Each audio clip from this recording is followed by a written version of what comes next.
Mimi Eric Shigongo James naapa kwamba nitakuwa mwaminifu kwa Jamhuri ya Muungano wa Tanzania na kuitumikia kwa moyo wangu wote, na kwamba nitaihifadhi, nitailinda na kuitetea Katiba ya Jamhuri ya Muungano wa Tanzania kwa mujibu wa sheria iliyowekwa. Ewe Mwenyezi Mungu nisaidie.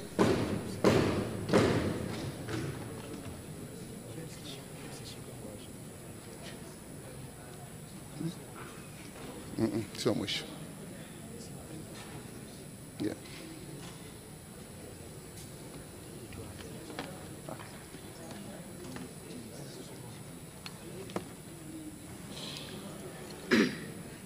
Mimi Eric James Shigongo naapa kwamba nitakuwa mwaminifu kwa Jamhuri ya Muungano wa Tanzania na kuitumikia kwa moyo wangu wote, na kwamba nitaihifadhi, nitailinda na kuitetea Katiba ya Jamhuri ya Muungano wa Tanzania kwa mujibu wa sheria iliyowekwa.